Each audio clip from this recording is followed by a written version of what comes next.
Welcome, ladies and gentlemen, to the Hot Take Gaming Podcast, where sometimes we have hot takes about what's going on in gaming. And this week, Heath, Funky HQ, were here with me. We're going to have some hot takes, are we I'm not? here again. Well, actually, let me say this. Yeah. Not really hot takes. I think pretty much everybody, well, not everybody, but most everybody. I think everybody's going to agree. Yes, this is, honestly, let's dive right into it this week. Let's not even get in. We'll get into what we were playing and what's going on in our world in a little bit here. Yeah. Let's just talk about the elephant in the room real quick with Xbox shutting down 4 studios, right? A total of 4 studios. Yep. One of those was a mobile developer, so really a lot of people don't even really know. I don't even know. I think that was the Alpha, right? Yeah. Alpha Dogs or whatever it is. But the main two, the ones that most people are worked up about, is Arcane Austin. Yep. Which is kind of unclear of what games, because they've helped with some of the main studios games too. When I was doing research, it's very unclear of what they fully made. But Redfall is an example of what they fully made. Right, they made Redfall. Yes, so a lot of people are like, "Oh yeah, not a big deal," but we'll get into that. And then Tango is probably, I think Tango GameWorks is probably the biggest, right? I mean, the most controversial. Yeah, especially closing. after they created a beloved game. I mean, a lot of people really, really liked Hi-Fi Rush. Yeah, and it was a success. Yes, for audio listeners, quote fingers, success. And it was a successful launch of a game, but then they were like, yeah, see you later. And let's note this too: it success for Xbox.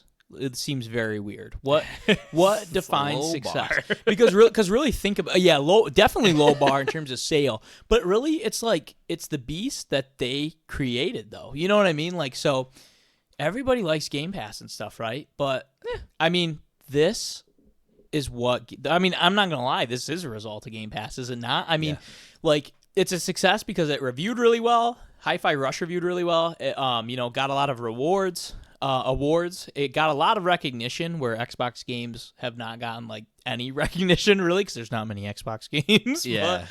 But, so if we're talking about sales, that's probably where it's lacking, and you want to know why? Yeah, because it's on Game Pass. Yeah, day one. I didn't buy Hi-Fi Rush. I kind of, in the back of my mind, I've kind of thought about buying Hi-Fi Rush when it would go on sale or whatever. I think it's on Steam. Yeah, I'm pretty sure it's on Steam. I got it on the deck. Yeah, well, that's what I would want to do, is just buy it.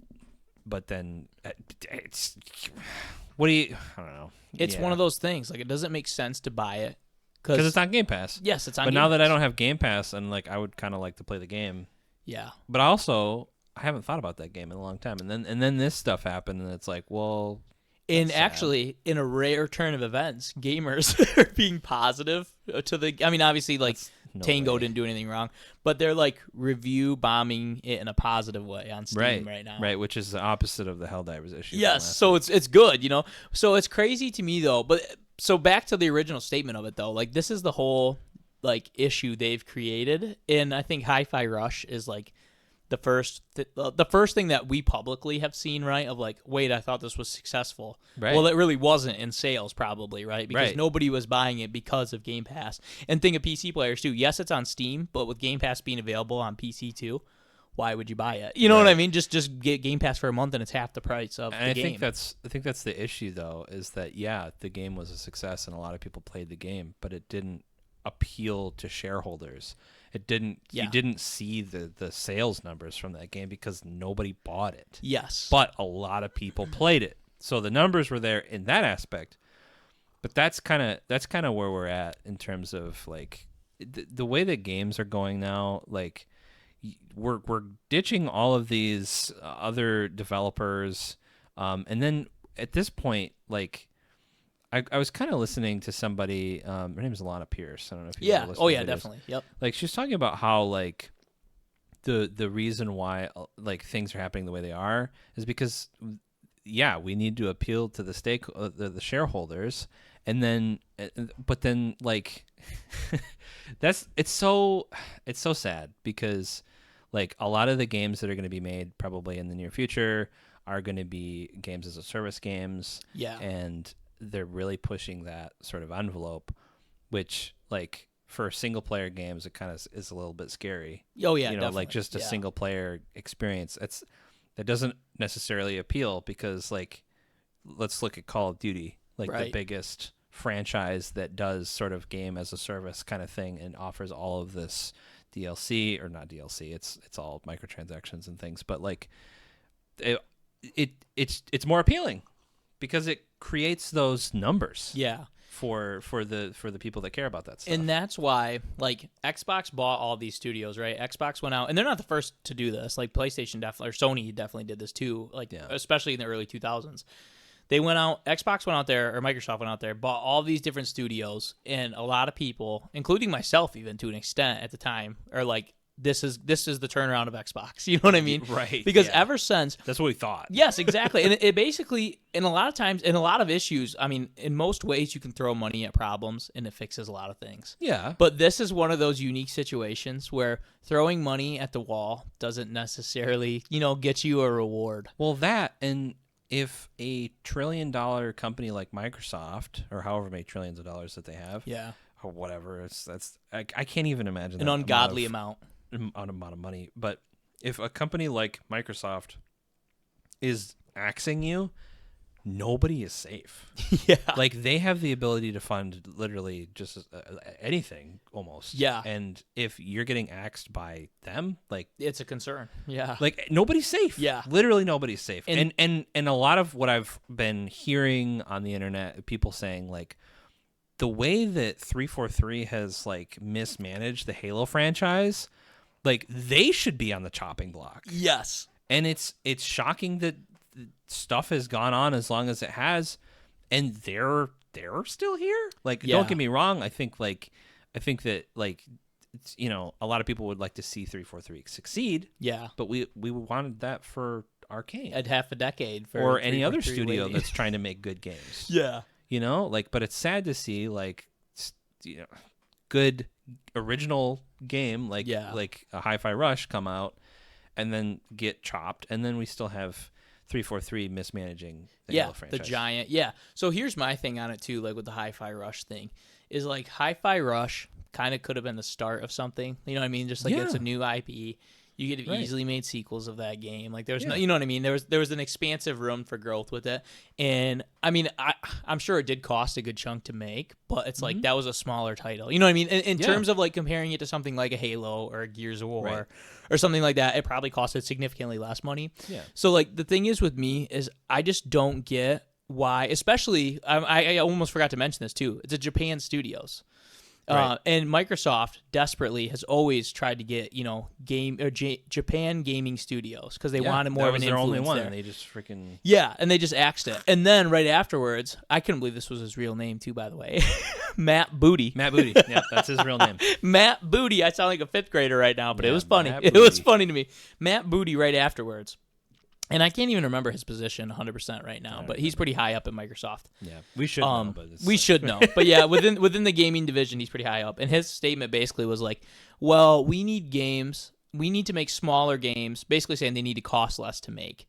And we want them to be profitable. And it's like, well, okay, that is exactly what Hi-Fi Rush would have been. Well, how do you determine profitability in an era where, like, Microsoft, Xbox is really pushing for Game Pass. Yeah. And play our games anywhere. That's cool. I love that, like, sort of idea. Like, we don't care where you play your games, just play our games. Yeah. And when they're buying up all these studios and doing all these things, like, that makes that it's interesting to me. It doesn't sound like a really cool, like an awesome future. Yeah. But it sounds cool. Like, they don't really care where you play their games. That's fine. Right. But then you're axing the studios, and then you're also getting, like, how are you going to determine success of a game? Because normally the metrics are like, how much did it sell? How many people are playing it? Blah blah blah. Now it's like, how many times it gets played on Game Pass? Like, yeah, that's what I don't get it either. But like, you want sales of a game, but how do you sell games? If all day one games are going to be on there. It's just confusing to me. It is very confusing, and I think they're confused. Yes, no, that's exactly. If I'm confused about it, like, I feel like they know what they're trying to do, but at the same time, like, how do you just determine success? I think this is, and yeah, you nailed it right there. I think Xbox has a huge identity crisis on their hands. Yeah. And not in terms of like like I think they do, like you said, they do stand by the belief of like they kind of ditched the whole console warriors thing. Like they've admitted, hey, we're not going to beat Sony in console sales and stuff like that. Right. It's kind of a new era, right? They fully admitted that, and they get that part of their identity. But it's like, just like you said, all right, if Game Pass is like kind of our core, our heartbeat, right? Like this is how we're keeping things going. Right. How do we determine success? How do you pull in funding from that? Right. Without hiking up the prices even more? Because they did one small price hike, which wasn't like drastic. But if they keep doing it, and if they keep doing it though, people will start getting upset. But they have all day one games going to the service, so it's like where's the plan to really get any profit? And like you were saying this on one of the other episodes, like yes, like for years and years and years, all these reports came out of like, Game Pass has, 1 million users, 12 million users, blah, blah, blah, right? It kept growing and growing and growing. Well, they're kind of at that point, I think, where it's like the peak of the mountain. Like they've kind of hit everybody that they're going to hit that's going to get Game Pass. I think it's going to start going down. Yes, it is. Because I think all this bad press, isn't going to sell consoles. And we're just gamers, right? But we've been talking about how like Game Pass just isn't it's appealing, and it's a good service for people that don't have a lot of games or like kids or what or very casual people. I don't know, you don't want to invest a lot of money into games, right? You can buy a $200-$300 console and then just buy a service and then just be able to play all the games. That makes sense to me. But like I think for a vast majority of people are like maybe like me, where they just like they kind of just buy the games that they want and then they just don't worry about it. Exactly. I think the only time like we were just saying, the only time it really makes a ton of sense is if like, oh yeah, like I'm in a financial crunch, I want to play this game, it's on Game Pass. Right. I can subscribe for 1 month, play it a ton for like $15 rather than pay $70 for the game, right? That's the thing too. That's like the ideal use of it. Well, yeah, like it would be, it does sound appealing because like games are becoming more and more expensive, but the big smash hits of this year have all been games that are under $40. Yeah, exactly. Just like Hi-Fi Rush was $30 or $40. Yeah, Hi-Fi Rush maybe. I don't remember. I think it was $29.99. But Helldivers, Pal World, all those games that have like gained a lot of success and notoriety have just they're less money. And what's crazy is none of them are like these next gen, like the graphics are super demanding. You know what I mean? They're just fun games. At the end of the day, that's where Microsoft has a huge identity crisis in just making the games anymore. Just making the games. Just make the games. Like just seriously. And it's really crazy that we got to this point. But I really do feel like Xbox hasn't been this low than we are right now since like 2013 or maybe it was 2011 actually, when they announced the Xbox One. I think it was 2013, but it might have been a year or two earlier than that. The always online console. Yes, the always online console. They showed you everything but games. Remember that? They were like, this can hook up to your TV. You can do this. Yeah, like, you can run your entertainment center. Yeah, basically, yeah, that's exactly the best way to put it. Is it's like an entertainment center. The Kinect is going to be an always on thing. Yeah. So it's like that clearly immediately was like, yep, this is a huge deal. Like it kind of shifted the whole company. Coming off the Xbox 360, that was super popular. Even when they experimented with Kinect, I mean, that was starting to go a little downhill. But it wasn't like an always on thing. It wasn't like, it was kind of like just like following in the Wii's footsteps, and that's what people thought. Like, this is a gimmicky thing, it'll kind of phase out. Yeah. Well, they doubled down on the Xbox One. They stopped kind of producing the games that you think they would, you know what I mean? And ever since then, they've been clawing up a hill to find what their identity is.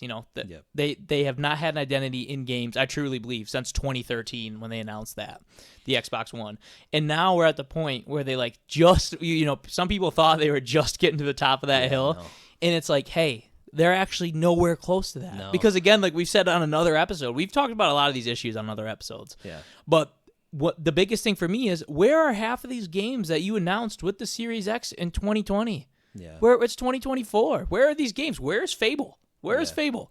Where is, Avowed's supposedly coming out at the end of this year. Where the hell's Avowed? Where Senua's Sacrifice, Hellblade 2. I don't even know if they're keeping the Sen. Yeah, that's coming out in like 3 weeks. Does anybody even know that's coming out? Yeah. Nobody knows Hellblade 2's coming out because Xbox isn't advertising it. They're advertising any of this stuff. And sometimes that works. Hi-Fi Rush, Shadow Drop. They Shadow Dropped that game. There was no build-up. There was no trailer. There was nothing. They dropped it, and it worked because it was Game Pass. But it's like, what the hell are you guys doing? Like, there's no, like, Hellblade 2, you guys paid a lot of money, I'm sure, to get that. I don't know if they fully own the studio, but at least to get exclusive rights. They definitely paid a lot of money because that was a hit, and a lot of Sony fans liked that game. Right. so it's like, why are you not advertising it? And then what's crazy, I even forgot about this until we just started getting on here live. Did you see, this is another thing that just shows how out of touch they are. So hours after axing these 4 companies, right? And everybody immediately is up. It's just like the Xbox One thing. Everybody's immediately upset on Twitter. Well, then they advertise this new controller. Did you see this? The one that looks like fire? Yes, it looks like fire. Yeah. And right after axing these companies, they post this picture of this controller that says "Feel the burn." Oh my god! I'm like, how tone deaf, insensitive. Yes. How bad can it be? And I'll even like. I kind of forgot about it. Is it? I forgot about it too because it's really it's just it's like an afterthought kind of thing. Didn't they take it down? They did take it down. Yeah, they did. But how that's messed up. Especially so I went to school for PR and I just look at that and I'm like, I think a student who's in PR 101 would tell you, why the hell are you doing that? Who okayed this? Yeah, like you don't even have to be in a PR 101 class. Anybody with common sense would be like, why would you put that out? Like, that's messed up. They're messaging on the whole thing. And actually, I'll let you speak on this one a little bit, but you sent me a thing about Phil Spencer. It wasn't talking about Hi-Fi Rush directly, I don't believe, right? No. But he kind of had a quote that was like, this is exactly the opposite of what you're saying. Yeah, it was like a few years ago? That was in an interview, and like he was like, yeah, we don't want to like crush the creativeness of our studios or whatever. And it's like, what are you doing? What are you doing, dog? Yeah. Like you just did it. Yes. Like you did the ultimate thing by like shutting down the studio. That's how you shut down creativity. Just shutting the studio down. And what's wild is like Phil Spencer, I really, it's really hard for me because I like Phil Spencer in a lot of ways. He's a gamer, If you look at that guy's Xbox, he plays a lot of games. Yeah. So it is really nice to have playing like Fallout 76. Yeah, and getting nuked. Yeah, somebody nuked his camp on Fallout 76. They talked to that guy. Somebody, I think a news outlet talked to the guy that nuked Phil Spencer in Fallout 76. I love that. And he was like, no, it wasn't for any of that other stuff. It wasn't for the stuff that is going on. It was literally like, that was my end game. That was like my boss. I wanted to be able to just nuke him. And it was just perfectly timed with all this mess. I love that. I mean, that's almost like karma, though. You know, like he wasn't even trying to be like deserved. Yeah, he wasn't like being an asshole about what's happening. You know, he just But yeah, Phil Spencer, it is tough because you would think on paper, like, hey, Jim Ryan with Sony gets a lot of shit because he's a business guy. He answers to shareholders. He wants profit, and he gets a lot of shit for that. And he does make some weird business decisions that we'll talk about in a little bit here. Yeah. But so I'm not saying he's perfect by any means. But Phil Spencer on paper is like the opposite of that, the opposite of a Jim Ryan, and what most people would probably think, like, yeah, this is a good fit because he's not just a business guy. He's an actual gamer. He sits and plays these games for hours on end. Yeah. You think somebody who is a gamer would really want to know, or would have a good idea of like, hey, we should make games. We should be constantly putting out good games. And it's not even rocket science. Like you have to bring out games, Xbox. But Phil Spencer, and he started Game Pass, all this stuff. I really am almost at the point where Phil Spencer's got to go. Yeah. I'm almost at that point. And I think a lot of people are, and not even like Sony fanboys have been calling for his title for years. That's whatever, But I really think they have to make a decision here soon. And I really don't know if Phil Spencer stays. And I really don't know if like the kind of like, I guess I'll call them like the big three, like the Matt Booty, Sarah Bond is the Xbox president. And Phil Spencer, I think all three of them got to go. I really do. And I don't know. I don't know who you replace him with. I have no clue. Yeah. But I just know what they're doing is not working. No. And there's so many quotes where they get caught, like what you had sent me. There's so many quotes where they're doing the exact opposite of what they said only 12 months ago. Right. So it's like they don't even really know, of what's the vision is. Well, yeah, and it doesn't make a lot of sense. Like even like the thing that they said, like right after all of this stuff was happening, like, oh, we want smaller game studios. Yeah. And making good games, what do you mean? Another very tone deaf statement. What do you mean? Yeah, like you literally just had that, and you just were like, "Yeah, see ya." And if that was like I know he said that in like a town hall, I guess is what I was reading. Like it was like a Microsoft town hall meeting. But if that was like, say that was like a reporter kind of setting when he said that, I would love to be a reporter there and be like, all right, then give me an example. Yeah, you know what I mean? Like seriously, show me out of the Xbox catalog. Not a third-party game. Show me out of the Xbox catalog. What are you looking at? Yeah. What's an example of that? Because the only one's Hi-Fi Rush. Pretty much. Because really, think about Xbox exclusives. I mean, really, the only ones. I mean, I guess they had like Pentiment, which is a very, very niche game. Yeah, like Ori and the Blind Forest. But that's not even like. And now they're not even Xbox exclusive anymore. No, well, that's how everything is. Though. Yeah.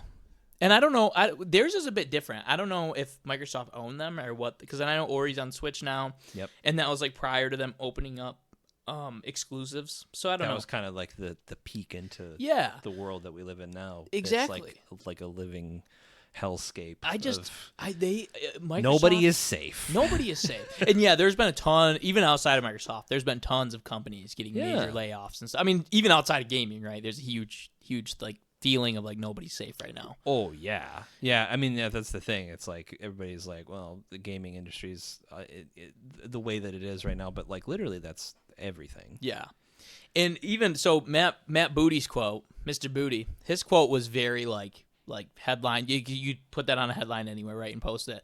But I actually was just before you got here, I was listening to Sarah Bond answer a question where a reporter pretty much asked what I was just saying I would ask. She was like, well, Hi-Fi Rush, why would you shut that, or Tango, why would you shut that down with Hi-Fi Rush? Like, they had such a good success of like, player engagement and stuff like that. And she gave, it's too long to give an exact quote, it's like a minute answer, but she gave the biggest non-answer I've ever heard in my life. She basically echoed what Phil Spencer said back in the day. He was like, well, sometimes in business you have to make these tough decisions that, will help our future creative teams make these, like she remotely did not answer it at all, like not even close. Not like there was she didn't say Tango or Hi-Fi Rush in the sentence at all. That's how you know she didn't even answer it. But it's just, and you could tell when she was saying it, it looked like she was like about to crawl out of her skin. Like it looked like she, not just out of uncomfortability, it almost looked like she was saying stuff that she didn't agree with. Right.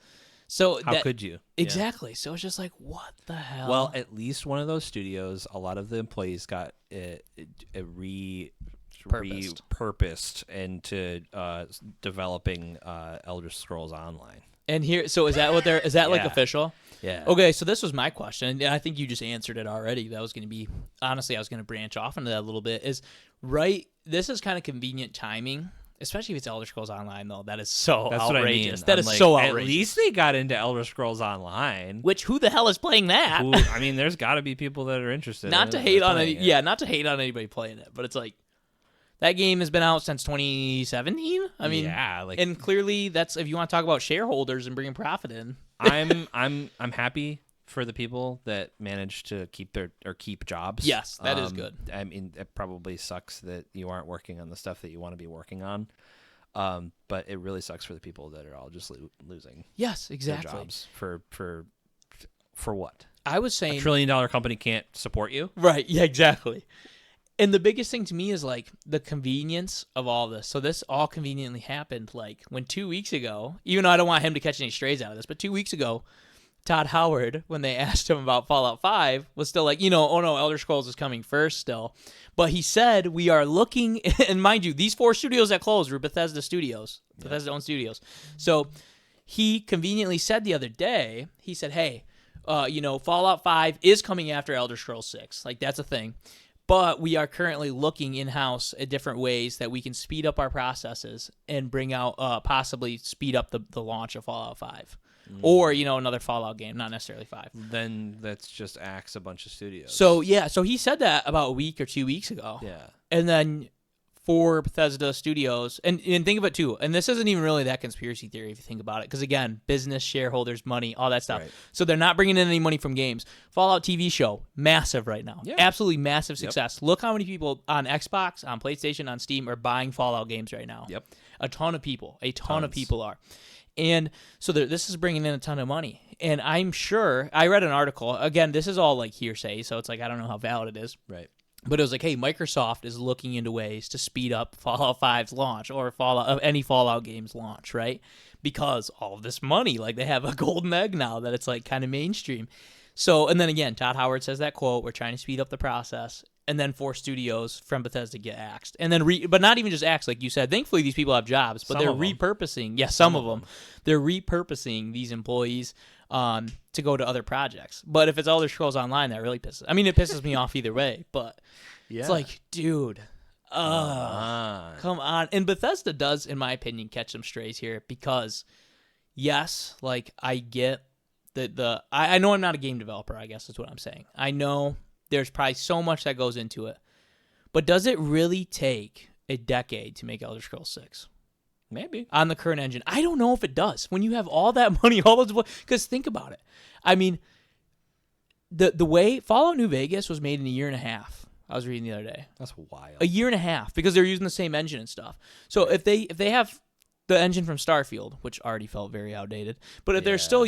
unless they do a whole new engine, 10 years? With all this money and all this employee and Microsoft funding like we're talking about, 10 years? Like, they did the Elder Scrolls 6 launch trailer in 2019. It is 2024, and we're talking about years still. And it's the same thing with Halo Infinite that we talked about. You know, okay, Halo Infinite had like 8 different release windows at this point, and they're still completely fine. So it's like, guys, why are companies that are actually putting out games getting axed? You know what I mean? I don't know. The whole thing, Xbox is in a very big, it's very troubling situation. It's too much, you know. And you think about like this will be the situation where indie games maybe will rise up and kind of be the savior of the day, but like a lot of the time you don't hear about indie studios shutting down. You don't, because they're just small. Yeah. You know, they don't get the press like the big ones do. Yeah. And right, we should be outraged when little studios get shut down. Or, I mean, they shut themselves down or whatever the case is. There's not a big company overarching them and being like, you're axed. Like making that decision for them. You know? It's more or less probably like an issue where like they just aren't making the money that they need to or whatever. Yeah, but to like, keep the lights on, pay the bills, you know. But there's so many good games out there, and it's sad when stuff gets shut down, period. And I never even thought of that angle. You just brought a whole new angle of it to me. Is that Tango, it's not like Tango made this decision. Like, hey, we don't have enough money to put our lights on, even though we just brought our game to Steam and PSN, and it's selling very well on those. We don't have enough money to... Right. You know, they, like you just said, basically, Big Brother came knocking on the door and said, hey... See ya. That I didn't even think of it like You're that. out of here. I mean, it's extremely... They don't get a choice. It's extremely frustrating. And again, after they pulled in all these awards... Tons of, I don't know. That's just so frustrating to me. Messed up. In Arcane Austin, I know they're easy to pick on right now because of Redfall, but Arcane Austin has either helped the main Arcane studio. Like I was reading it again, it's very confusing. I was like trying to figure out a definitive list. What did they make? And it seems like they assist on a ton of stuff, right? For the manpower.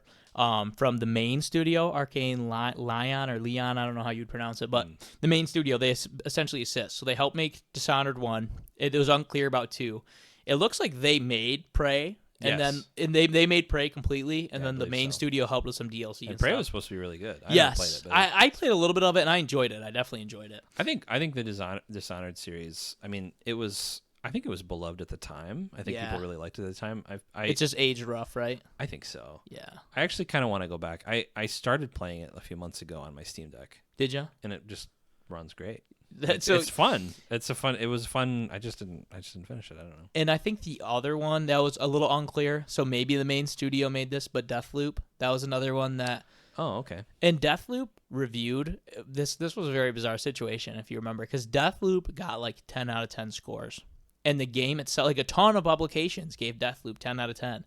And the game itself was not that good. Really? Yes, it was really not. I never that touched good. it. I think I own it because of Game Pass, or not Game Pass, Humble Bundle. Yeah, so it like, and it was one of those games too. Went to discount pretty quick. Like, player engagement dropped pretty quick. It was like not a bad game, but it like definitely was not a 10 out of 10. It didn't catch my attention. Like the trailer seemed interesting, but it never really I obviously never launched the game, so like I don't know. So I don't know, and that might not even be fully Arcane Austin. It was very unclear, wishy-washy. They at least helped with it, it seemed. Right. But and I know Redfall, that's what came out. So a lot of people are like, oh yeah, well like they made Redfall, that game is a garbage ass. game. Yeah, and it's like, okay, but if we pulled up every gaming studio and said, oh, if you have one garbage game or one mediocre game, you're off the list. Every studio would be close. You know what I mean? You can't always get bangers. You can't. Yeah, and it says a lot about how games are now. Like, they had to put that game out. Somebody told them that they had to put that game out in the state that it was in. Like, they probably wanted to work on it a little bit more. And with the news of them shutting down, they even were saying like we were planning on releasing this content for the game with these characters and all this stuff. Like they're continuing to support the game even though it had a really rough launch. Yeah. And it kind of makes me think like what if it was a good game? Like what if that was a good game at launch? Like what if they weren't forced to, I mean, I'm just assuming that they were forced to push it out as soon as they did. What if they had just a little bit more time and the game came out? Would it just be another Back 4 Blood situation where like we get this game that's like, it's kind of similar to some older title, Right. maybe like Left 4 Dead, you know, but like, because I never played Redfall, so Yeah. But like, what would we get a good game? And Back 4 Blood was good too. Yeah. I really actually Yeah, liked I enjoyed Back 4 Back 4 I Blood. played that quite a bit much Mhm. after the launch. But I played it a bit, and I had fun playing with my friends and stuff like that. But like, but that game didn't have a rough launch. I don't remember it. I don't think it did. I think it was just a game. It was just a good game. Yeah, it was almost like just in the middle, you know. But I think Redfall gets a lot of press because it was so bad when it Yes. came out. What if they just had the time Yeah. and was put on our caps, you know, our conspiracy caps. Like, what were they sabotaged? Yeah. You know, to release this game early and then, you know, subsequently to get axed. Like, And I don't know. you brought up a very good angle of it too. Of again, Redfall is one of those games that was shown at the launch event or launch preview, I should say, of the Xbox Series X, and I really think they were like shitting the bed essentially because hey, Halo isn't coming out at launch anymore. Just kidding. Redfall actually isn't coming out. It wasn't a launch title, but it was supposed to be closer than it was. Hey, oh crap, you know, let's push Redfall back. Oh yeah, Stalker 2 that we showed off. That's nowhere near ready. Perfect Dark, right? That's another classic Never one. coming out. Yeah, and actually, we'll talk about that in a minute too. I had some stuff. I didn't add it to our list, but I was just reading an article about that.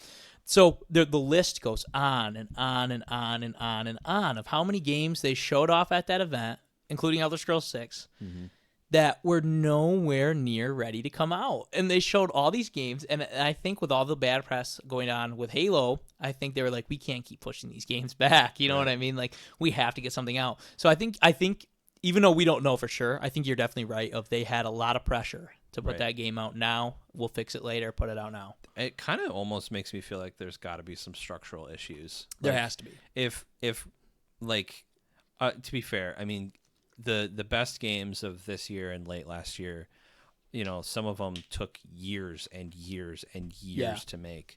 And some of them even were crowdfunded, like Baldur's Gate, like that was originally like I don't know what took like 8 years or whatever. Yeah, to a make long that time. Game. Yeah, it took a long time to make these really really good games, and I think Helldivers was even something like 7 years. I don't know exactly, but it took a long time to make the game.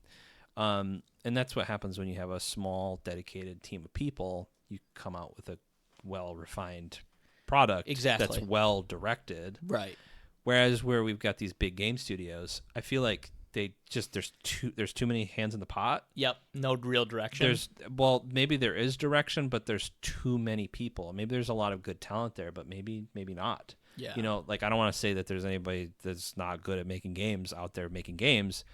Like I wish the best for everybody that's making games, but I'm saying like there's just so much going on. Yeah. I feel like it could just easily be a mess. Yeah, from an organizational standpoint. And I think you're absolutely right because like the devs, I don't think the devs are to blame at all. Yeah. You know, like even in Redfall situation where like half the game's broke, like enemies aren't shooting you, nobody like stuff's not working right. Like even the basics. I'm not even blaming the devs for that situation because it's like you just said, it's the organizational leadership that put them in that spot to release a game that was nowhere ready to be released. And I guess I want to be clear about this too. Like Arcane doesn't sound.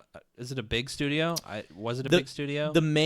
So from what I read up on it, the main studio is pretty big. But it's actually overseas. I believe it's in France. But Arcane Austin was just a smaller branch out of them. And again, it seems like they're kind of built just to assist on these kind of titles, but have their own projects too. But it employed a lot of people, it seemed like. Right. Well, I'm just saying, I'm trying to just kind of formulate it in my head a little bit. Like with them being kind of smaller, like you think that it would be a little bit more focused and a little bit the stuff that would come out of it would be maybe a little bit better. Yeah. But I think like, again, I think maybe they were pressured to put out this product that was half baked and not complete, and they knew that, but big Microsoft doesn't care because shareholders need their product. Yeah. So I think if they were given twice the amount of time, maybe we would have had a Redfall that was complete and good. Yeah. I think that's kind of where we're at, and it's kind of sad.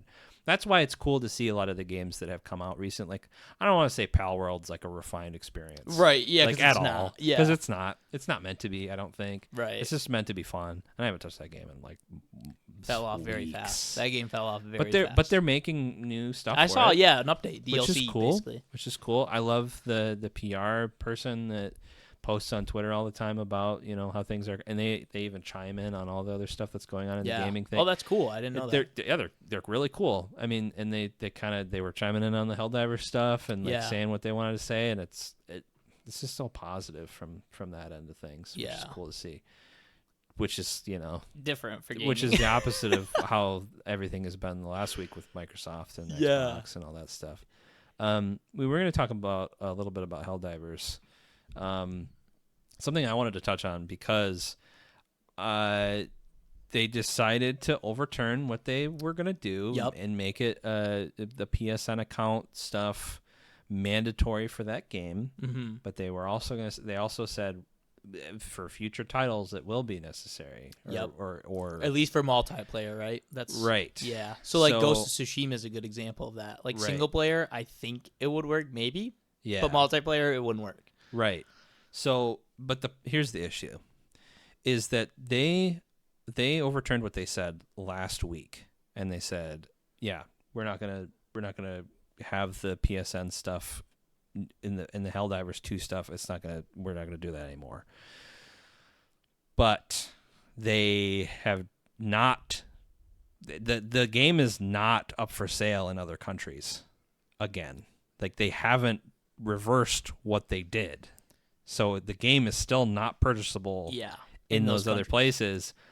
And the biggest issue that I see with this is that how everybody was review bombing the game and it was mostly negative and all that stuff on Steam. Now it's back up to where it's got review bombed the opposite way. Yeah. And it's been in a positive way. But Sony didn't change anything. They just said they were going to change something to get positive press. It's a problem. I think it's a problem. Yeah. Because they didn't actually do what they said they were going to do. Maybe it'll be in the coming weeks. Maybe I'll eat my words. But they didn't do what they said they were going to do. I mean, and maybe it's more complex than what I'm thinking, but that seems like an issue that you could kind of like flip of a light switch. Maybe. You know what I mean? Because really you just take off that requirement. They took it out real quick at the beginning. They took it off of the marketplace for tons of different regions and countries. You would think 24 to 48 hours. You think they could just do it the other way around? No, they haven't done it. As far as I know, they haven't changed their mind. It's pretty suspect. Yeah, that's pretty suspect. Messed up. And I saw, and I don't know who, I can't other than say a Sony employee or Sony PR, I guess. I don't have an exact name, but I saw on Twitter that basically Sony's response to it was oops, we're still getting used to integrating games with PC. Oops, sorry. Oops. It's how did you not think? Again, it's just like the Xbox issue. That's a common sense thing. You know what I mean? Yeah. If people own the game in those countries and you're basically pulling it out from under them, they won't be upset. You know what I mean? What kind of dumb thought process is that? Oops, sorry, we're just a $1 trillion company. Oops. Oopsies. Sorry, we don't employ, a bunch of people and pay them a ton of money to do these kind of things. Oops. PC stuff's new. Sorry. Oh yeah, we're new to this, guys. Sorry, gaming. We don't know what they're doing. It's hilarious. So Microsoft's over in the corner, imploding. Sony's pissing everybody off, and Nintendo's over there chewing on their own controllers. Yeah, they're Switch 2, yummy. Yeah, Switch 2, maybe. I don't know. Is it bigger battery life? Bigger battery, maybe 4K, upscale to 4K. This one will probably be 2 years outdated by the time it launches, but it absolutely will be. So Sony, you bring up a good point. Sony was it's so crazy how fast these news cycles turn around Yeah. stuff. But Sony was just in that absolute mess last week. Now Microsoft's in this mess. Microsoft's just making their And own little mess. It really does seem like this, and we've plugged this enough times. We don't even have to give you a full list. This is why you get a Steam Deck, or you also, if you're a console player, find like me. I didn't go buy an expensive PC, right? Right. Just get a Steam Deck. Just get something Yeah. else where, like, if you want to play games on something else, or a game is swept up from under you, you have options. You know what I Right. mean? It's just crazy, and all of them have fell victim to it at some point in time. But these big companies can be so tone deaf, Yeah. and not like just have common sense when it comes to gaming. Like, And I think Valve has done a good job over time just maintaining. And Yeah. Just being like, they don't make any games anymore, really. Yeah. They don't really make any games. They sometimes will put out little things like, I don't know, they made like the little Portal game where you're like making bridges, or I don't know, whatever. yeah, Like they're not making Half-Life 3. you think they will, but they won't. I don't know. They made Half-Life Alyx, Yeah. which was pretty cool. I never played it, but I've heard good things though. it's like they don't have their stinky little gamer toes in the development space. Yeah. They're not like buying up a bunch of, like, They're just and there. and they're also not like PlayStation where they're like, get away from us. Yeah. You stinky green gamers. We're Like our own thing. we don't want to be a part of you. So I don't know. I think that they've done a really good job. And I think it speaks volumes, like when Xbox was like, play our games anywhere, and there was a talk a while ago to like make a little bit of a deal with Steam or whatever. Yeah. And I know what and you're talking about. Gaben was like, I don't think we need to do that. Yeah, because there's no I mean, Microsoft has no Why leverage do there. it? Yeah. Why even consider it? Yeah. I just Microsoft. I don't think the Steam Deck is like ultimately going to be the savior of the gaming space. But it's one of those things that's very I think out of everything right now, it's the most approachable thing, and it's, I don't know, it's just a good time. I think especially in years to come, we'll talk about it, how we talk about the Switch. Yeah. And being like a vital step towards something. You know what I Yeah. mean? Like, and I don't know. Well, if it wasn't for the Switch, the Steam Deck wouldn't even be. Right. Yeah, half these, like probably 75% of this market Yeah. didn't exist 10 years ago. You know what I mean? Right. Like, because they had a huge spike with like the DS, 3DS, PSP, Yeah. Game Boy, all that stuff. And then it all seemed to just vanish overnight for just home consoles or Yeah. Wii U stuff. Right. Yeah, Wii U. Yeah, a mix of both.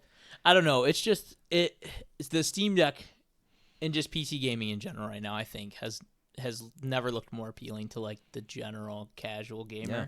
And maybe the casual gamer. I mean, I'm sure some of them don't know any of this is even happening, don't really care, right? Well, they don't care. But Yeah. they will feel it somehow, some way, whether it's in months to come, years to come. I mean, the I mean, casual. they're feeling it because they're not getting the games. Yeah, I was gonna say Xbox gamers already know that because like you're like, hey, 360 had like Halo was still really good coming out, even though I like Infinite in its current state. Yeah, that's fine. Halo was coming out with bangers all the time. Gears of War. I mean, it just seems like they flipped the script so fast. Like it's just like now Xbox has no games, and like when we were growing up, it was like, dude, Xbox had sweet They had all the games. games. Yeah, it's like I don't But know. that's partially nostalgia too. It is. It definitely and is. we were living in a different time too. And, Yeah, and I games think- weren't coming out every day, and Right. like, yeah, Well, I mean, yeah. I mean, I don't care if games don't come out every day. I would just like for when the games when they do come out, they're good. Like, yeah.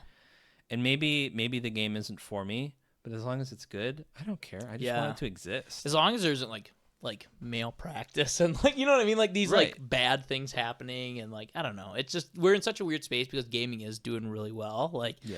games come out like I was saying, games come out every day. Like there's a ton of really good games, especially these last like year and a half, Yeah. 2 years. There's been a lot of really good games. It's a lot of it is like the bullshit behind the scenes that gets everybody upset. I mean, like we're upset right now because we like the gaming industry, but like in 2005, we probably wouldn't have known none of this, and like you know what I mean. It would have been all stuff that like we probably never would have heard about, you Yeah. know, except for like unless some major studio closed down. But like Tango might not have even known about it. You know what I mean? Like stuff Right. like that might have just been whoop under the rug unless you like subscribed to a gaming magazine back then or something. So Well, Game Informer. yes, the Game I Informers. always come across, like when I'm going through old stuff, I always come across like my old Game Informer magazines every once in a while. Just, I have like, a in ton, I have a box ton of here them and there. too. Yeah. Yeah. I just looked at the pictures. Me too. You know, it's just like this is sweet. Like I am a gamer. I am subscribed to Game Informer. Big gamer moves. That's how I was. And I don't know why I just randomly thought of this too. This is like just thinking about Sony and Xbox or Microsoft right now. Mm-hmm. We're also in a space. This is just the dog pile on Xbox. We live in a world. We live in a society. This is basically like the dog pile on Xbox podcast right now. But because I'm so fired up, and it's because I'll lead with this too. It's because I love Xbox. I'm drinking out of Master Cheeks Here's head right here. This mug. I love Xbox, so it really, really infuriates me like the direction they're in right now. Yeah. But it's like, okay, I love Xbox. I really enjoyed Game Pass. Thought it made sense where they're at. It pulled people back in, the casual gamer or whatever, right? But let's not act like Xbox Game Pass is the only service out there that's like Xbox Game Pass. If you are a PlayStation gamer, they integrated pretty much the same kind of system into the PSN stuff now. So when you pay for PSN, there's different tiers. Yeah. You get a game library. Right. Full of games. Yeah. Like Dave the Diver came to PlayStation. Oh, did it? Yeah, it came to PlayStation. A really great indie game, by the way, if you haven't played it. But it came to PlayStation a couple weeks ago. If you have the middle tier and the most expensive tier, because there's 3 different tiers, basically anything but the really cheap one, you can play that game without buying it. Yeah. The Sea of Stars, right? I think that was it. Yes. The turn-based one. Yeah. Really good. Another really good indie game. That's a game that I want to pick up. Yeah, me too. It got really good reviews and it looks great. I just haven't had time. But that game, like almost immediately, within a week or two of it being out, you could play that on PSN. Yeah. So it's like, let's not act like the Xbox Game Pass is this one-of-a-kind thing anymore, and that these other companies aren't making models like that and still finding a way to profit off that too. You know what I mean? Basically what I'm saying is like, yes, Xbox had this innovative move at the time, but like now other people have made that move and like innovated further than them now to like make it still profitable. So it's like, guys. I think the reason why Game Pass is such a big ticket big thing to talk about is that it also is on PC. You can't do the PlayStation's just like we're just doing our own thing over here. And that's maybe where Xbox took the misstep, As sad as it is to say, I get like their Windows, I get like it expands their ecosystem, but it's like maybe that's where the identity crisis stuff all comes from, It's like, sad to think about because like the mission's good. The dream would be to be able to play your games anywhere you want, but maybe that was what shot them in the foot. Yes, it was like a double-edged sword. It got them some success at the time. It kind of saved the Xbox One. Yeah. And it did good things, but it's like, man, I don't know. That just maybe has gone a little bit too far. Right. And maybe that's where they misstepped. And now I'm seeing all these rumors about Perfect Dark is like in development hell, essentially. Yeah. And well, wasn't this who's the studio that has the rights for it? That's a good question. Let me look it up real quick. I don't remember. I was reading that they basically like have very big fundamental issues, and it's like not like that they have to scrap it, but like kind of restart. Yeah. Well, was there ever a trailer or anything that was dropped for that? I think there was. There was. But it was like a teaser thing that wasn't in-game at all. It was just like, this is Perfect Dark. It was just like Elder Scrolls 6. Yes, it was like hey, here's some CGI with no real gameplay. Years ago that... Yeah, and I don't even see I don't know who's developing this. Right. Okay, I found it. So it says... Perfect Dark, the Perfect Dark reboot is currently in the works at Xbox Game Studios from the initiative and co-developed by Crystal Dynamics. I don't really know the initiative or Crystal Dynamics off the top of my head. Okay, so neither of those are the ones that got axed. Yeah, so neither of them felt with any of the cuts. But still possible. But it comes back to just what you're saying. Organizational leadership clearly has to be like something's messed up there. Something's messed and what's up. Again, you've just seen companies do this too. Nintendo's bought up companies before, very quietly and very selectively. But Sony has not been quiet before. Like, think about the studio that made Returnal, that PS5 exclusive. Yeah. Housemarque, I think it is. They bought them up, and like they still are making games. Like when you buy, especially like you were saying it, when you have all this money, you're buying up these companies. And Phil Spencer said it, not to put your hand in the cookie jar too. Like you're there to help back, basically kickstart their creative visions and stuff. So it's like. I don't know. I think they're just getting too involved. Yeah, I think that's what it is. They're too involved, man. That's yeah. I think you're right. And it's just like, guys, don't do that. Yeah. Not a hot take at all. None of the. I don't think really any of this has been hot takes. I mean, I've seen some people fight me. Like actually, surprisingly, I made a short just saying, these 4 studios are axed, whatever. These are some games that you might know from them. Mm-hmm. And I actually had a lot of people being like, well, when's the last time those guys have made good games? And I was like, okay, well, Starfield wasn't great. Like, do you want Bethesda to close down too? Well, I'd said earlier, it's like we don't really want to be a Bethesda podcast because we've been talking so much about Bethesda stuff. Yeah, a lot of stuff recently on them. But I mean, they're the ones that got stuff to talk about. Yeah, like we were talking about how there's a couple episodes where we were like, bring us Vegas 2. Yeah, Obsidian. No, they're making Fallout games, but they're not calling them Fallout games. Yeah, like the Outer Worlds. Yep. Which I've seen actually. There's been some improvements to that game over time, and it looks good. I mean, I played through the whole game and I love that game. I enjoyed what I played of it. I got like halfway through. But I didn't realize that they were making a second one. And apparently there was a trailer like 2 years ago. It's the goofiest trailer I've seen. Is it? It's like trying to take a bunch of tropes and like, we're going to do this. And then the sound is going to play. And then it's going to be this.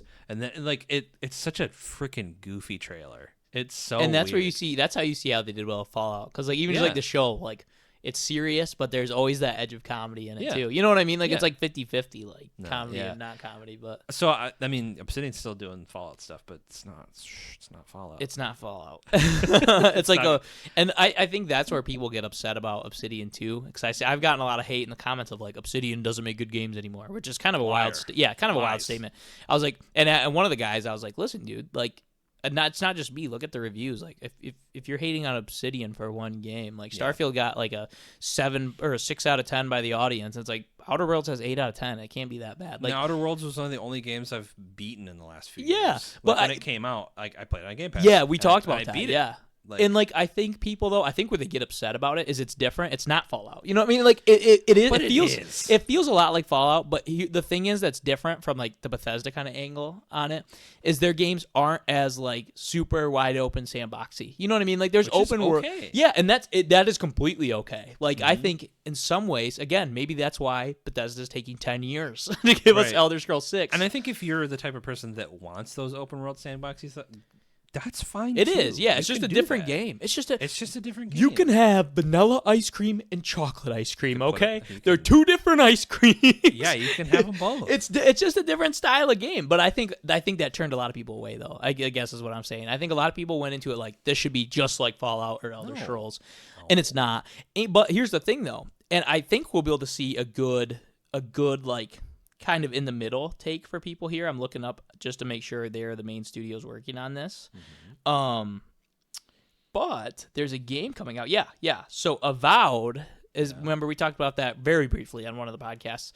Yep. Avowed is coming out. They say end of this year, early next year. Hey, we'll see. It's Microsoft. We'll see. Now that Microsoft owns Obsidian, but that's supposed to be a medieval kind of open world game, and I'm excited to see if it is like truly open world, like in Elder Scrolls, like Fallout, all that kind of stuff, or if it's like in Outer Worlds where it's like, hey, here's a couple select sandboxes. They're open, but they're smaller. You know what I mean? Yeah. And I think that's completely okay. Not every video game has to be 100 hours. Thank you. Not every game has to be that long. No. And especially like, and I'm sure me and you really feel it now as like adult gamers. Yep. Like, I sometimes I want to play 10 to 20 hours. Yep. And then feel fulfilled. Yes, call it good. Like, and that's okay that games are 100 hours. But like I was just saying with Persona 3, like I'm 60 hours in. I'm probably 3/4 of the way through the game, or just over 3/4 of the way through the game. But it's like, I'm really stalled out. And it does kind of suck. So it's like, I want to know how this ends. But like, I also don't have 30 more hours. There's so many games coming out every day. Like, so these shorter experiences should just be appreciated for what they are. Like, it doesn't have to be like, hey, this is exactly like Fallout in the combat map dialogue. Like, it can just be like combat and dialogue. Yeah, it's a lot like Fallout. Like, you should be able to appreciate that, you know? Yeah, I mean, you've even got like the little like terminals and like, it's very Fallout. Yeah, you can definitely tell the influences there. I didn't, when I played it originally, I didn't think about that. I wasn't thinking like, oh, this is a Fallout game. I was Right. just like, oh, this is a good game. Yeah, I immediately, the combat and kind of stuff, I was like, hey, this feels... Oh, you got like a VATS kind of thing? Yeah, where you can, like, I said slow this things feels down. familiar, and I like that. And that was as far as my thought process went, though, was that. You know what I mean? Right. Like, within the first 10 minutes, I was like, oh, this is cool. This reminds me of that. And then that was it. But Yeah. it's, I guess what I'm saying is there's just different games for different people. That's fine. But that shouldn't be like a thing where you're like, hey, this studio doesn't make good games anymore. You know? Right. And truly, like, if they were, I know they're not going to, but if they were ever given the keys and said, hey, make a Fallout spinoff for us, you know, while we do, or even like a remake, you know, Yeah. give us a next gen version of Fallout 3 or something and add some content to it too, like a director's cut or something, you know. I would trust them with that. I would fully trust them with that. And even I know it's different writers, different devs. Yeah. That's okay. I'm sure. I know Todd Howard's been there always, but I'm sure a lot of devs have changed a lot more than you know what I mean? Staff turns over, new people come in and out, just like everywhere. So it's really not that big of a deal. Right. But Outer Worlds 2, I am looking forward to. I got to finish the first one still because, like I said, chronically never finish games. But yeah, I mean, I feel like that's just a thing that people. I don't know if I'm alone, but like I will start a game and I just will not finish it. it's hard when so much is coming out. That and like attention span. I'm like, with you. I want to just like the next thing comes out too, and you're just like, oh man. Yeah. Well, speaking of new games coming out, like Hades 2 just dropped this week. Yes. And that was kind of a shadow drop, was it not? Just a shadow drop. They It's just in said, hey. early access. Yeah. And the thing with it too is when they announced it, it was they had said something about how they did some like beta testing or something like that a few weeks ago, and I think what they were doing was prepping for this. Yeah. And Which that makes sense. Yeah. Yeah, well, but they didn't say it. They Yeah. were just like Tricking us. and it just came out in early access, like just like that, and it popped up at this top of the Steam page and everything, and it's out now. And you haven't got a chance to play it yet, right? I haven't played it I yet haven't either. because I am dedicated to now completing Hades 1. Yep. Which will take lots of time because it Such is a good game. It's one of those games that takes a lot of time, yeah. But yeah, it just came out and it just got me like, man, I didn't beat the first one. Of course I bought it. Yeah. I bought it instantly. But I was like, I need to beat the first one. So like I was streaming today and I was like, I'm gonna play a little bit on stream and then keep chugging away. And it was weird because like I'm so used to playing it on my Steam Deck. I was playing it on like my big like 27-inch monitor. Yeah. Like, there's so Like, many more this is details. It's a beautiful game. I love and music. Yep. I don't even have to say anything else about that game other than like because everybody knows it's a if you haven't tried Hades, You should. If you're not into that style of game, consider it still. I think it's a good place to start in that genre It's too. it's a good place to start in the genre of like roguelikes. It's just a beautiful game. And you know what? It's different than a lot of indies. And me and Heath play a lot of indie games, so we appreciate these kind of things and just differences. But the voice acting is pretty solid too. And Everything is voice acting in that game, and you don't get Everything that. has voice lines, And you never, because I mean, it is a lot of money to pay people. it's almost you know, too much. yeah, Which isn't. I mean, to me, it's not a bad thing. But like, if you really just don't care about any of the stuff and you just like skipping through stuff, like it's a lot. But for the fact that like, especially as somebody that like streams occasionally, and like when voice boxes pop up and there's no voiceover, and then you're like, I have to read it now. Ugh. yeah. So everybody gets the experience. Yeah, Right. Well, I mean, Hades just does it all for you. Yeah. And I don't blame indies for not doing it because it's probably expensive, you know what I mean, to like hire all these voice actors and stuff. But it is that so game cool to is see it. as good as it is because they put as much time as into Yes, it and yes. did all that stuff. It is such, and I'm not familiar with what games they've made outside of Hades, if I'm being honest with you. But don't know. they must come from some or be like under some studio that has money because it's several voice actors. It's not like just one or two. All of the gods have different voices. Yeah, and they're awesome. Like they're really good too. It's not some like jank. Like even if it was jank, it's like at least you tried. You know, I've noticed that they all have like this, and this is a totally side thing. It's with Hades though. I feel like a lot of the voice acting in that game, because I pay attention to that stuff. Their cadence is very quick. Like they say, I could see that. so Yeah, I think what they're trying to do is like they've got a lot of dialogue, but like the direction that they were given is like you have to say this very quickly. yeah. This is a fast-paced game. I mean, like, Hermes talks freaking fast. Like he's just like blah, blah, blah, blah, blah, blah. But everybody has this like very quick cadence. Yeah. And I think it's very intentional because like they wanted to squeeze as much dialogue into the game. Yep. I could absolutely see that. I never thought about it, and then I was playing it today. I was like, man, they just really talk. Yeah, fast. and it is a super fast-paced game, so it's like, yeah, they probably like, because roguelikes, like you could die, like I don't know. Gosh, I'm so bad, dude. I died to the Hydra. I think no. Anyway, it's just like it's a tough game too. It's not easy, that's for sure.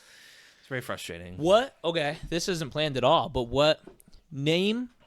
give us 3 to 5 indies you think are like worth playing right now. 3 to 5 indie games. Yeah. Well, Hades. They don't even have to be new either. I don't even know if Hades is indie, but it is. Yep, assume, it is. I would assume. So, I mean, the first Hades, if you haven't played it, then Hades 2 came out. So, like, just Hades in general. Yep. I think, like, also V Rising just came out. In 1.0. We've been playing a lot of that. We have a server. Is it cool? Yeah. Love that. Cool. We used to play it like about 2 years ago. And this is kind of like rolling into like what games are you playing right now? Yeah, exactly. V Rising. Yeah, it's just kind of taking over our lives awesome. right now. We bought a server. That's so cool. Some server space, and I think we have like 10 slots or whatever. That's awesome. It's like trying to get a bunch of people on and play. I can manipulate some of the things too with the server too, so I can like change how many. Because normally like you can only have like 4 people in a guild. But you can tweak that kind of stuff. I tweaked it so like we can have as many as we want. Yeah. And there's some other limitations and things, but I kind of changed a little bit. But I don't want to make everybody like super OP. Like right. I want to be able. Usually just stuff like that though, guild size. Guild size, and then like there's like something with the teleporters. Like you can teleport to other parts of the map, but you can only have certain things in your inventory. Yeah. And I changed that. I was just like, you can just teleport. Yeah. Whatever. Just for fun. Make it more accessible. Well, because we played it a lot like 2 years ago. Yeah. And now that it's in 1.0, there's a lot of different things that are popping up. There's like, oh, they changed this. Oh, they changed this. Yeah. Oh, this boss is different. Like which is kind of cool. It's cool. It's cool to see the progress. Yeah. It's a great game. It kind of just like brings me back to like almost old school Diablo, but. And it's 1.0, you said now, right? Yeah. Like it's a fit. Wow. Okay. I actually had a really big issue with the game though. So I tried to tweet at the developer for this, but I don't know if they'll ever see it. I'm sure they'll figure it out, whatever. Right. But with handheld platforms, like the Steam Deck and like the ROG Ally, I experienced this issue where like when you're trying to put in a password to a server that you're trying to join, you just can't select it. You can't select the bar. I had to literally plug a mouse and keyboard in to both of them to type in a password. That's crazy.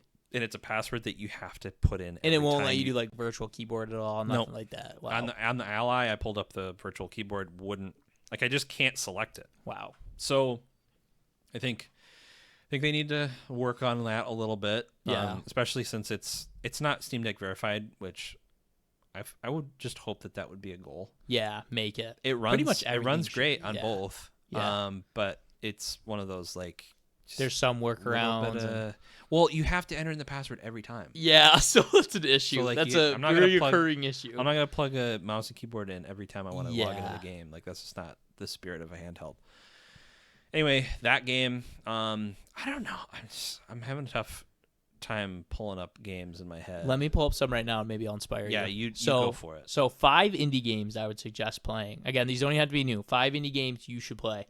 I'll join the bandwagon here of Hades. Yep. I would say Weird West. Did you ever play that one? No. Weird West is a really good one. Oh, is that the stick figure one? No, not that one. It's top down. It's almost like a top down style. Sorry. Yeah, it's like a top down style. I haven't heard of that one. I'll check that one out. West of Loathing is so goofy. It's like this one's pretty goofy too. It's honestly so hard to describe. It's like a top down. You're in like the Wild West kind of a feel, but there's some fictional stuff like there's zombies and different stuff like that. But basically, it's point and click kind of shoot. You travel around to these different areas, and it's all like kind of like a Bethesda or an open world game like that, where you can like kill anybody, do anything, important people you can destroy. You have karma, all that stuff. Okay. But it's almost like D&D in that sense too. If you're building your character, you're going to these different areas. You can be like an outlaw. You can be like a hero.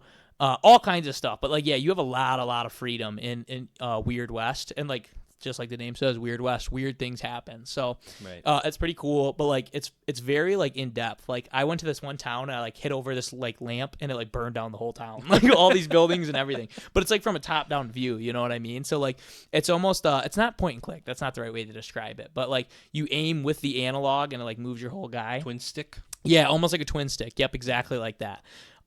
So yeah, that Weird West is a really good one. So I would say Hades, Weird West, Cult of the Lamb's always a no-brainer. Yeah, that's always a really well-known no-brainer. Two more. I don't want to say Stardew because we just always talk about Stardew. I was just about to say Stardew. Stardew, I mean, if you haven't played it, you should. IGN just re-reviewed it and gave it a 10. With the update or whatever? Yeah, they gave it a 10. That's awesome. Hey, let me look at my shelf here. What indies? Oh, The Ascent is another twin stick one that's really, really good. It's like cyberpunk-ish kind of a feel. Probably Spider-Man. Yeah, Spider-Man 2, Dark Souls 1, Grand Theft Auto 5 is a small one. Great indies, yeah. There's a lot of really good indie games. Oh yeah, Dave the Diver. Dave the Diver's great. Dave the Diver is a really fun one. So, like, I haven't played a ton of it. It just seems so big. It is big. Once you keep playing it, like there's more and more and more and more, and it's very daunting for my brain. And there's a lot going on. There's a lot going on, and I'm like, I just wanted a little cute game where I can just dive and shoot the fish. So Dave the Diver was the first game I got on Steam Deck. Really? Yeah, it was the first because I think maybe that was mine too. I don't remember. Because like I've heard nothing but good things. Yeah. So, but yeah, like you're like, oh yeah, I'm just kind of like managing this restaurant, like spearing fish and like this. So much. And then there's these story elements. You have all these different like things you can buy. There's all sorts of stuff. But that one's on PlayStation now too. I think Switch as well. I think Probably. question mark. They just brought those over to console. So definitely check out Dave the Diver. So yeah, I would say Dave the Diver, Hades, Stardew, Weird West, Cult of the Lamb. Those are 5 indie games you should check out. Well, I'm going to double down on Hades. I'm going to say V Rising because that's currently the obsession. Problem is that I'm here recording the podcast, and you know what?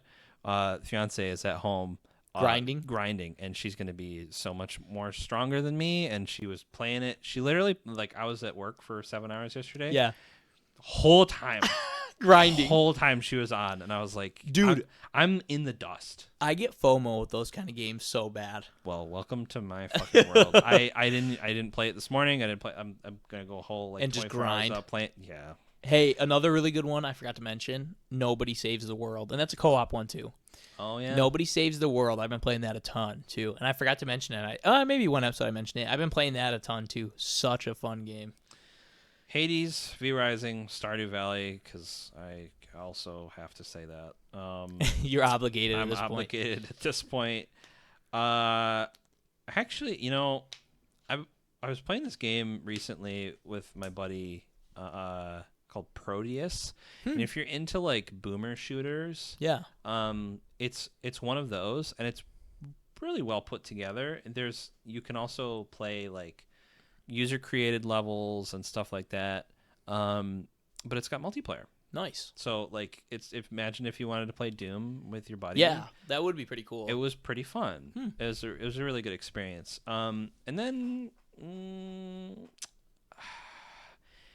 I really like it's a game called 20 Minutes Till Dawn. I haven't played it recently. Oh, I've heard of it but never played it. But it's fun. It's kind of like I've watched Vampire Survivors. Did you stream? I may have at some point. I think, or maybe I watched somebody else. I've watched somebody stream it. I've never played it myself. Also, if you haven't played Baba Is You and you want to get really pissed off at the ability to like actually solve puzzles effectively, that's a way to do it. Play that game, because that was one of the other games first games I started playing on Steam Deck was Baba Is You. Oh yeah. I played it on my Switch and then never touched Switch ever again. Actually, we didn't touch on this. That's Your what I was Switch just about works. to say. Yeah, your Switch works. It works. The Switch, we just we charged plugged it in like forever. Twice. And the first time, nothing happened, right? Yeah. I mean, if I'm remembering right. And then the second time, we were just chatting, plugged it in after an And episode. the little battery icon came out. So, and speaking of handhelds, and I'm not even going into the Switch 2 leaks. There's Switch 2 leaks, and there's nothing really concrete. What can you say? People are like, give it a bigger battery. And like bigger battery, put a fan in the bitch. Yeah, like, make it functional. Just make it like a Nintendo Steam Deck. Whatever. And it doesn't even have to be. It's just like the Steam Deck. It doesn't even have to be the super powerful thing. But the Switch 2 needs more power under the hood, obviously, because the one is so old at this point. I mean, but give Nintendo or the Pokemon company or Game Freak. Yeah, give them a little bit more power to work with so they can make the game they want to make. Yeah, and make it unoptimized and garbage. But speaking of handhelds, though, outside of the Switch 2 leaks, I can't believe I forgot to ask you about this earlier.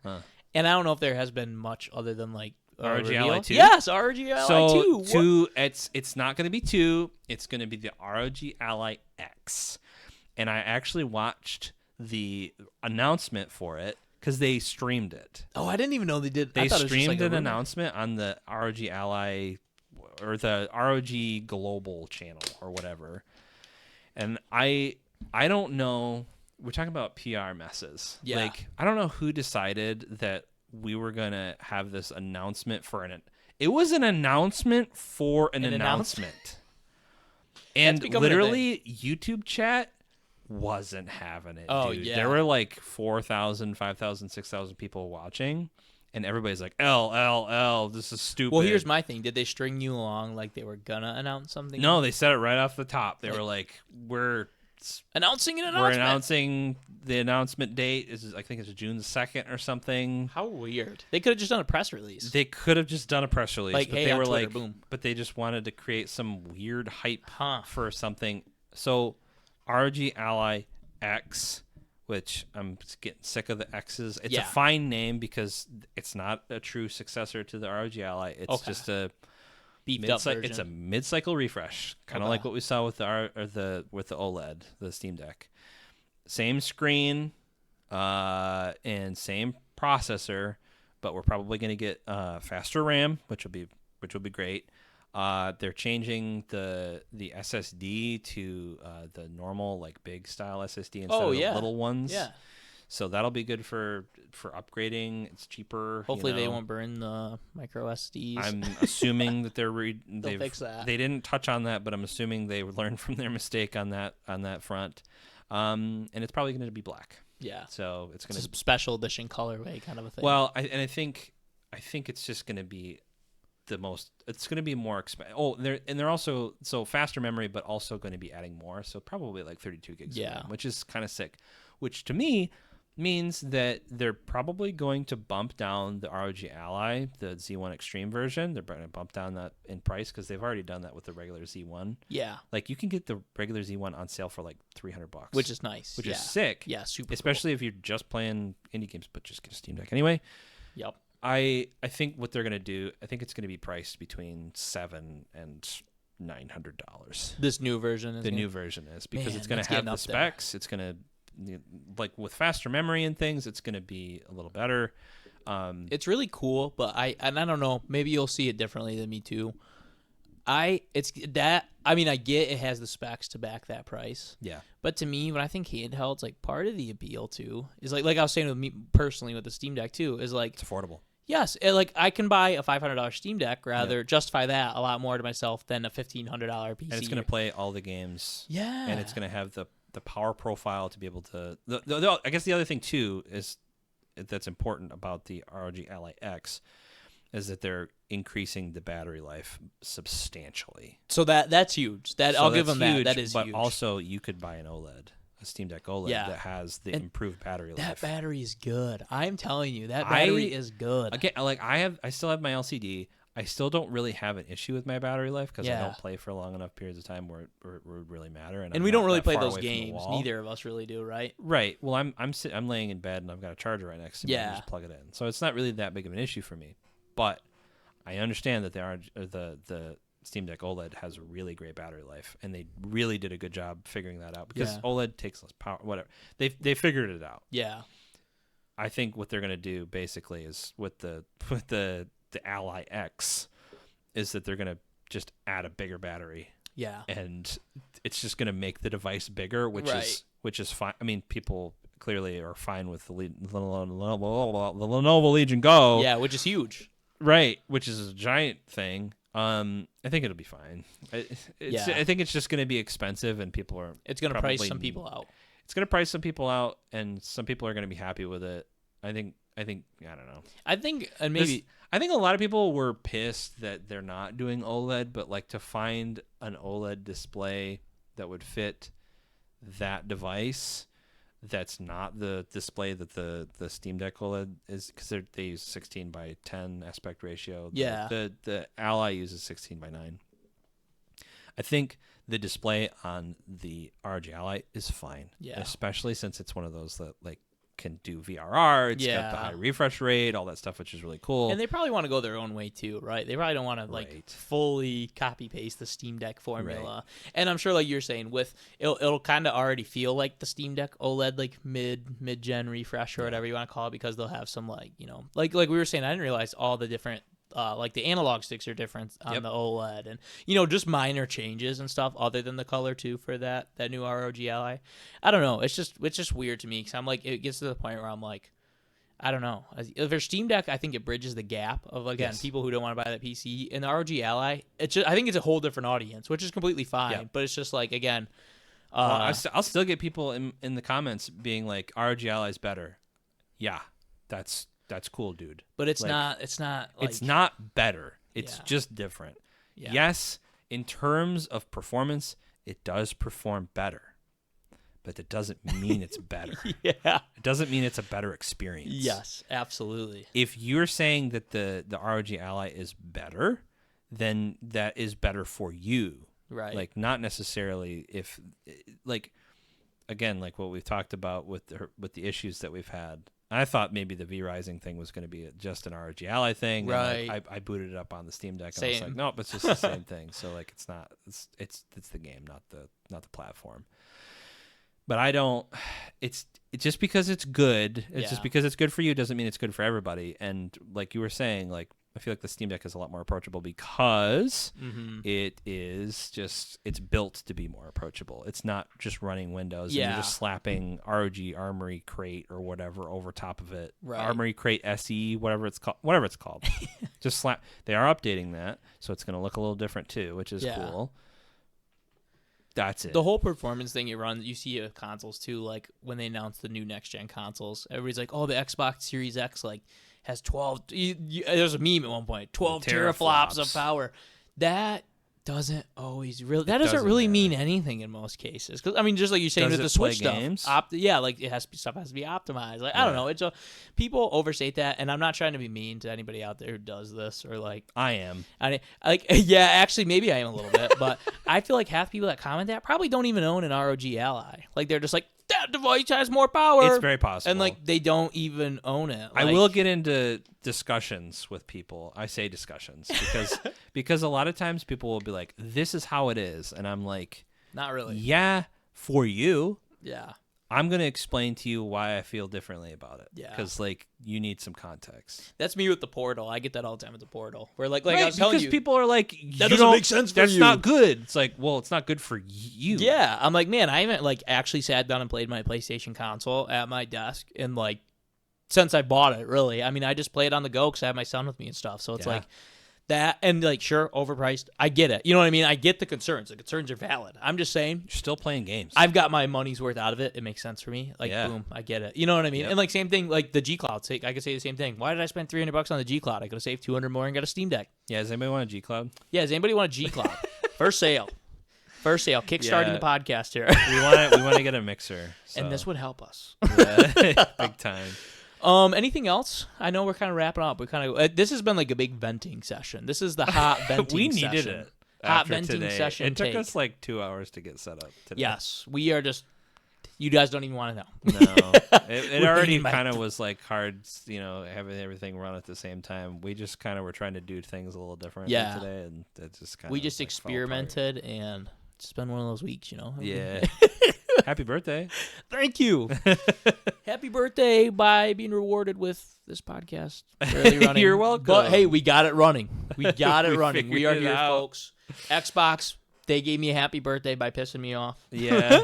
Oh, man. So cool. Oh, my goodness. All right. I think we've covered most of everything. I think so. I other than, games I played. Yeah. V-Rising. V-Rising. I honestly don't have anything really new to add. I did Stellar Blade. I'm way more into Stellar Blade now. I probably am about like 10 hours into Stellar Blade. Nice. Really like the game. Yeah. It's one of those things. It's kind of like typical Souls type game where like there's some clunk. Like sometimes the combat feels a little clunky. You're like, hey, the timing of some things feels a little weird.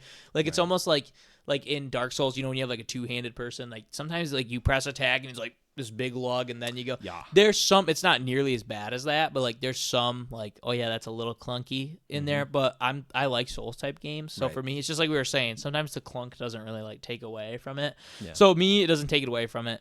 I think the game is really good. I think it's like a less good version of a Nier game. If I mean, honestly, Nier Automata, Nier Replicant. It's just like it looks better, like visually looks better. Yeah. Not because of the waifus, but visually that too though.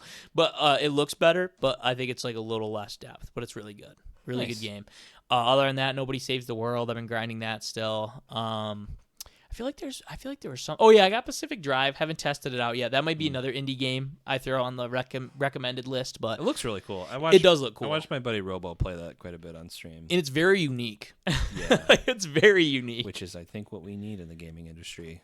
It absolutely is. More unique, fun games. Less studios shut down. Yeah, don't shut down our studios, please. We need creative people making cool games. Yes. Don't stifle the progress. Please. Please. All right. Anything else, Heath? I think we're good. I think we've vented all of our opinions. I didn't cry. Yeah. But all right, we'll catch you guys on the next episode. Thanks for joining us here today on the Hot Take Gaming Podcast. And good night, America. Hey, make sure you like the stuff. Like, subscribe, say something below. Give us some stars. Good night, America.